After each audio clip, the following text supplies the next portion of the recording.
Satheesh Tanvi direct ചെയ്ത് അൽതാഫ് സലീം അഭിനയിച്ച ഇന്നസെന്റ് എന്ന സിനിമ കണ്ടു. അത്യാവശ്യം കൊള്ളാവുന്ന ഒരു സിനിമയാണെന്ന് തോന്നിയില്ല. കണ്ടിരിക്കാവുന്ന ഒരു ഫസ്റ്റ് ഹാഫ് ആയിരുന്നു.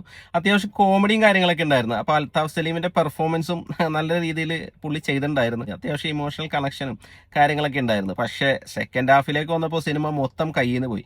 ഇവരെന്താണ് ഉദ്ദേശിക്കുന്നത് മനസ്സിലായില്ല. സംവിധായകനും എഴുത്തുകാരും കൂടി ഈ സിനിമ എവിടേക്കോ കൊണ്ടുപോയി നശിപ്പിച്ചു വെച്ചിട്ടുണ്ട്. അപ്പോൾ സെക്കൻഡ് ഹാഫ് ഒട്ടും ഇഷ്ടമായില്ല. സിനിമ മൊത്തത്തിലും ഒക്കെ ആണെങ്കിൽ ഒരു ബിലോ ആവറേജ് മൂവി ആയിട്ടാണ് തോന്നിയത്. ഈ ഒരു തീം ഇവര് കുറച്ച് സീരിയസ് ആയിട്ട് എടുത്തിരുന്നെങ്കിൽ കുറച്ചും കൂടി നന്നാവുമായിരുന്നു എന്നാണ് എനിക്ക് തോന്നുന്നത്. ഇപ്പൊ ഇവര് ആവശ്യത്തിനും അനാവശ്യത്തിനും കോമഡിയൊക്കെ കുത്തിച്ചേർത്ത് ഒരു ലോജിക്കും ഇല്ലാത്ത കാര്യങ്ങളൊക്കെയാണ് സെക്കൻഡ് ഹാഫിൽ കാണിക്കുന്നത്. അപ്പൊ മൊത്തത്തില് വളരെ ഒരു ശോകാവസ്ഥയായിരുന്നു സിനിമ കണ്ടിറങ്ങിയപ്പോൾ.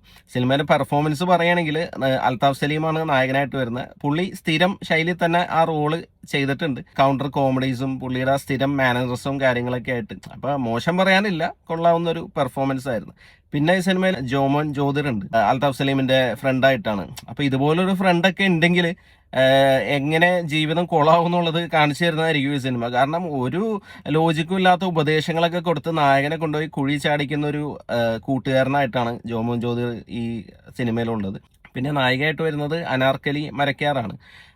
പുള്ളിക്കാരത്തിക്ക് സെക്കൻഡ് ഹാഫിലാണ് റോളുള്ളത്. അതും ജസ്റ്റ് ഒരു നോർമൽ ഒരു ക്യാരക്ടർ എന്നുള്ളൂ. വലിയ അഭിനയ പ്രാധാന്യമുള്ള റോളൊന്നുമില്ല. പിന്നെ ഈ സിനിമയിൽ അസീസ് നെടുമങ്ങാട് ഉണ്ട്, അൽതാഫ് സലീമിന്റെ ചേട്ടനായിട്ടാണ്. പുള്ളിയെ റീലൊക്കെ ചെയ്ത് പോകുന്ന ഒരു ക്യാരക്ടറാണ്. ഒരു നോർമൽ ഒരു കോമഡിക്ക് കൊണ്ടുവന്ന ഒരു ക്യാരക്ടറാണ്. പക്ഷെ പുള്ളിയുടെ ആ ഒരു ശൈലിയിൽ നന്നായിട്ട് തന്നെ ചെയ്തിട്ടുണ്ട് അത്. പിന്നെ സിനിമയിൽ ഒരുപാട് ക്യാരക്ടേഴ്സ് ഉണ്ട്. അപ്പൊ ജസ്റ്റ് അവര് വന്നു പോകുന്നു എന്ന് മാത്രമേ ഉള്ളൂ. കുറെ കോമഡിക്ക് വേണ്ടി കുറെ ക്യാരക്ടേഴ്സിനൊക്കെ കൊണ്ടുവരുന്നുണ്ട്. അപ്പൊ സിനിമയുടെ ഒരു പ്രശ്നമായിട്ട് എനിക്ക് തോന്നിയത് സിനിമയുടെ എഴുത്ത് തന്നെയാണ്. ഫസ്റ്റ് ഹാഫിൽ കുറെ കോമഡീസ് അവർ കൊണ്ടുവരുന്നുണ്ട്. പക്ഷെ അതൊക്കെ ചിലതൊക്കെ കൊള്ളായിരുന്നു. സെക്കൻഡ് ഹാഫിലേക്ക് വന്നപ്പോൾ പടം മൊത്തം കയ്യിൽ നിന്ന് പോയി. കോമഡിയും ഏൽക്കുന്നില്ല, സീരിയസ് ആയിട്ട് പറയുന്ന കാര്യങ്ങൾ ഏൽക്കുന്നില്ല. അതിൻ്റെ ഇടയ്ക്ക് ഒരു കോർട്ട് സീനൊക്കെ ഉണ്ട്, ഒരു അതിഥി തൊഴിലാളിയുടെ. അപ്പൊ അതില് നരസിംഹത്തില് മമ്മൂട്ടി പറയുന്ന ഡയലോഗൊക്കെ പറയുന്നുണ്ട്. ഒരു കോടതിയിലാണ് ഈ സംഭവങ്ങളൊക്കെ കാണിക്കുന്നത്. അപ്പൊ മൊത്തത്തില് സംവിധായകൻ എന്താണ് ഉദ്ദേശിച്ചതെന്ന് മനസ്സിലായില്ല. ആകെ മൊത്തത്തിൽ പറയുകയാണെങ്കിൽ OTT-ൽ വരുമ്പോൾ ജസ്റ്റ് കണ്ടു നോക്കാവുന്ന ഒരു സിനിമയായിട്ടാണ് ഇന്നസെന്റ് എനിക്ക് അനുഭവപ്പെട്ടത്. നിങ്ങൾ ഈ സിനിമ കണ്ടിട്ടുണ്ടെങ്കിൽ നിങ്ങളുടെ അഭിപ്രായം ഒന്ന് കമന്റ് ചെയ്യാം.